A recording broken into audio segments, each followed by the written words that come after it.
Hello there, this is के B ओझा। इस video lecture में बात करेंगे हम लोग पावर एंड रूट के बारे में। सबसे पहले एक बार रिकैप कर लेते हैं पावर क्या है और लॉ ऑफ एक्सपोनेंट जो हम लोग पहले कर चुके हैं। सबसे पहले बात करेंगे पावर की।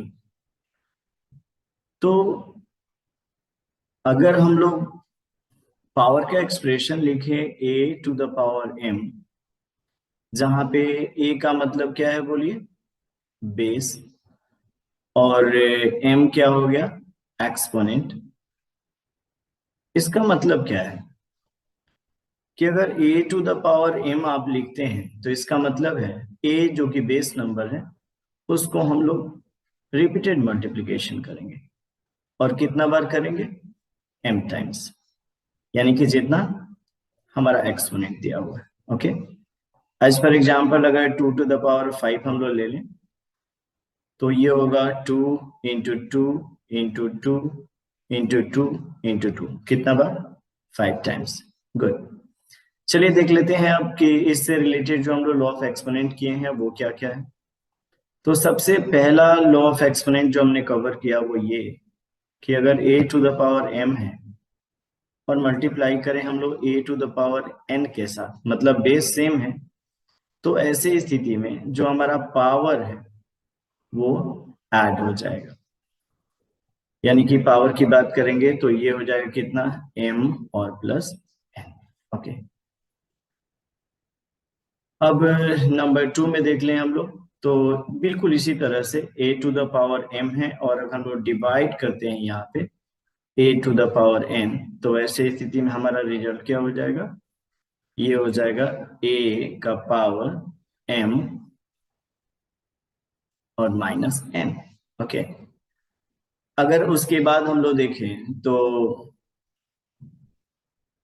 एक हमारा लॉ ऑफ एक्सपोनेंट क्या है, पावर का पावर, यानी कि a के पावर m का पावर अगर n कर देते हैं तो इसका रिजल्ट क्या हो जाएगा, a का पावर m इंटू n, यानी कि ना ये प्लस होगा ना माइनस होगा बल्कि ये मल्टीप्लाई हो जाएगा। ओके, इसी तरह से हम लोग एक लॉ ऑफ एक्सपोनेंट कर चुके हैं जिसमें अगर a और b कोई नंबर है जो पहले से मल्टीप्लाई है और इसका होल पावर हमारे पास अगर n है तो इसका मतलब क्या होगा, a to the power n हो जाएगा और b टू द पावर भी n हो जाएगा। गुड। और इसी तरह से अगर हम कोई नंबर लें a बाई बी और इसका होल पावर अगर n है तो यहाँ भी पावर डिस्ट्रीब्यूट हो जाएगा, दैट मीन्स a के पावर n हो जाएगा और b के पावर n हो जाएगा। और एक और लॉ ऑफ एक्सपोनेंट है जिसको नेगेटिव लॉ ऑफ एक्सपोनेंट हम लोग कहते हैं। इसका मतलब ये है कि अगर a का पावर माइनस n हो जाए, यानी कि किसी नंबर का नेगेटिव पावर हो जाए, तो ये रेसिप्रोकल हो जाता है, दैट मीन्स ये हो जाएगा a का पावर n। तो इसमें हम लोग ऑलरेडी इतना लॉ ऑफ एक्सपोनेंट कवर कर चुके हैं। अगर इस लॉ ऑफ एक्सपोनेंट में आपको प्रॉब्लम है तो प्रीवियस वीडियो लेक्चर आप वॉच कर सकते हैं। चलिए आज देखते हैं हम लोग कि इस वीडियो लेक्चर में हम लोग आज क्या करने वाले हैं। तो आज के वीडियो लेक्चर में हम लोग कवर करेंगे कि अगर a का पावर 0 हो जाए तो इसका रिजल्ट क्या हो जाता है भाई, 1। ये मतलब किसी भी नंबर का पावर कितना हम लोग को करना है, 0। मतलब अगर किसी नंबर का पावर अगर आप 0 लिखते हैं तो उसका रिजल्ट 1 होता है। याद रखिए ये नंबर कुछ भी हो सकता है, कुछ भी। यानी कि अगर आप 2 के पावर 0 लिखें एग्जाम्पल के लिए तो ये वैल्यू कितना हो गया, 1। अच्छा, ठीक है। अगर आप 3 के पावर भी 0 लिखते हैं तो ये कितना हो जाएगा, 1। अगर आप -2 के पावर भी अगर 0 लिखते हैं, यानी कि नेगेटिव नंबर्स के पावर भी अगर 0 लिखते हैं तो ये कितना हो जाता है, 1।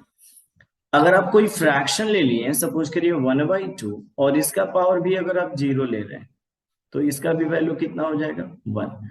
अगर आप कोई नेगेटिव फ्रैक्शन ले रहे हैं जैसे -3/2 और इसका भी पावर अगर आप 0 ले रहे हो तो इसका वैल्यू भी कितना होता है, 1। इसका मतलब क्या है कि अगर आप किसी भी तरह का नंबर ले लो और उसका पावर अगर हम लोग 0 करते हैं तो उसका रिजल्ट 1 होगा। ये लॉ ऑफ एक्सपोनेंट है जो 0 पावर वाला है। यानी कि किसी नंबर का पावर अगर 0 है तो सिंपली आपको 1 रख देना है। ये इंटरेस्टिंग भी है, कोई नंबर कुछ भी रहे, अगर पावर 0 हुआ तो रिजल्ट हर बार, कोई फर्क नहीं पड़ता कि आपका बेस नंबर क्या है। चलिए एक बार इसको प्रूफ देखेंगे, चेक करेंगे कि सच में कैसे काम करता है ये। ओके, तो चलिए प्रूफ करते हैं। एक सिंपल नंबर लेते हैं, मान लीजिए जिस तरह से आपको किया गया कि a टू द पावर अगर 0 है तो इसका वैल्यू 1 है, तो हमने ले लिया है एग्जाम्पल के लिए हमने ले लिया है कि 2 टू द पावर 0 है, और हम लोग को प्रूफ क्या करना है भाई कि 1 होना चाहिए। अब चलिए इस एक्सप्रेशन को हम लोग 2 टू द पावर 0 1 लाने के लिए देखते हैं क्या करना होगा। सबसे पहले हम क्या करेंगे, 2 टू द पावर 0 को हम लिख सकते हैं कैसा, तो ये आप कोई भी नंबर ले सकते हैं, 2 टू द पावर 3 और -3, क्या ये लिख सकते हैं मैथमेटिकली? अरे भाई 2 का पावर 0 है, तो इसका मतलब है आप क्या लिख सकते हैं, 2 का पावर 3 -3, आपको मरे 1 -1, आपको मन करे 2 -2, जो आपको अच्छा लगता है, जो आपको सही लगता है आप ले लीजिए। बस ये फर्क ये है कि आप ये नंबर बराबर लीजिए, क्योंकि तभी तो ये रिजल्ट 0 आएगा। यानी कि 2 के पावर 0 की जगह पे आप ये बिल्कुल लिख सकते हैं 2 के पावर 3 -3। आपकी मर्जी, अगर आप चाहें तो आप लिखे 5 -5, कुछ भी ले लीजिए, बस नंबर बराबर होना चाहिए। हाँ ठीक है, और इसका मतलब क्या है, इसको हम लोग क्या लिख सकते हैं भाई, तो 2 के पावर 3 और इंटू 2 के पावर -3, क्योंकि आप जानते हैं कि अगर नंबर हम लोग जोड़ना चाहें, ये नंबर जोड़ना चाहें, तो क्या आप इसको ऐसे लिख सकते हो, 2 के पावर 3 और प्लस ब्रैकेट में -3। हमने जानबूझ करके उसको प्लस में लेकर के आए, और अब जानते हैं कि अगर पावर प्लस हो रहा है, इसका मतलब उसको हम लोग सेम बेस के जरिए से मल्टीप्लाई कर सकते हैं। और इसका मतलब क्या होगा, इसका मतलब ये होगा कि आप 2 के पावर 3 और बाय, आप इसको लिख सकते हैं 2 का पावर 3,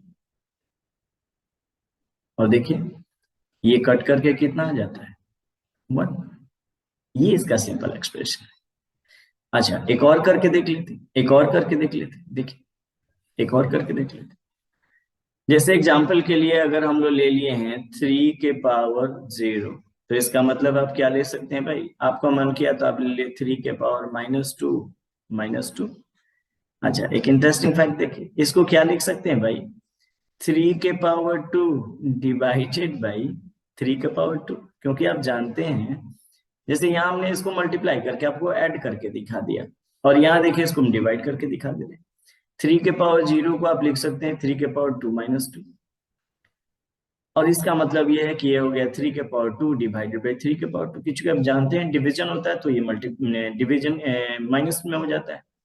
और इसका मतलब क्या है, इसका मतलब है कि अगर हम लोग यहाँ पे लिखें 3 का पावर 2 और डिवीजन का मतलब 3 के पावर 2, और देखिए ये कैंसिल हो गया और इसका वैल्यू कितना है 1। है ना इंटरेस्टिंग, मजेदार। यानी कि आप इस एक्सप्रेशन का प्रूफ जान चुके हैं, किसी भी नंबर में आपको कोई कहे तो आप इसको प्रूफ कर सकते हैं कि a का पावर 0 कैसे हो। अब सवाल ये है कि हम लोग को क्वेश्चन के रूप में ये कैसे पूछा जा सकता है, चलिए देख लेते हैं। मान लीजिए आपसे कोई कह दिया कि भाई 1 का पावर 0 है, 2 का पावर 0 है, 3 का पावर 0 है, तो इसको हम लोग कैसे करेंगे, तो चलिए देख लेते हैं। 1 का पावर 0 का मतलब क्या, 1, और 2 के पावर 0 का मतलब भी क्या 1, और 3 के पावर 0 का मतलब भी क्या 1 ही तो है, कोई फर्क नहीं पड़ता ना कि नंबर क्या है कि नहीं। तो 1 1 1, और रिजल्ट हमारा कितना हो गया 3। गुड, चलिए एक और क्वेश्चन देख लेते हैं। मान लीजिए ऐसे दिया हुआ आपको 2 के पावर 0, 3 के पावर 0, तो आप क्या लिख सकते हो, 2 के पावर 0 का मतलब कितना 1, और 3 के पावर 0 का मतलब भी कितना 1। तो आई होप कि आप समझ गए होंगे कि अगर ऐसे सवाल आपसे पूछे जाए तो आप इसका आंसर कैसे कर सकते हैं। यानी कि नंबर कोई भी हो, नेगेटिव हो, पॉजिटिव हो, फ्रैक्शन हो, कुछ भी हो, इवन कि रूट में भी हो, अगर उसका पावर 0 है, दैट मीन्स उसका आंसर कितना आएगा 1। आराम से इस रूल को सीखिए, एक बार दिन में बैठने दीजिए, दिमाग में बैठने दीजिए कि ये क्या होता है। आराम से इसको सीख लीजिए, समझ लीजिए, मतलब कॉन्फिडेंस आने दीजिए। जरूरी है कि आप इसको अपना लीजिए कि हाँ हमने इस बात को समझ लिया है कि अगर किसी भी नंबर का पावर 0 हुआ तो उसका रिजल्ट हर बार 1 ही आना है। और जब आ जाए कॉन्फिडेंस और समझ में आए कि आ गया है देह में ताकत, तो चेक करिए कितना ताकत आया है। ये है आपके लिए चेक पॉइंट। चेक करिए और बनाइए, और बन जाए तो खुश हो जाइए, और दिक्कत हो तो फिर से बैक जा करके देखिए और कॉन्फिडेंस में आइए। तो इस वीडियो लेक्चर में इतना ही। Bye for now, thanks for joining.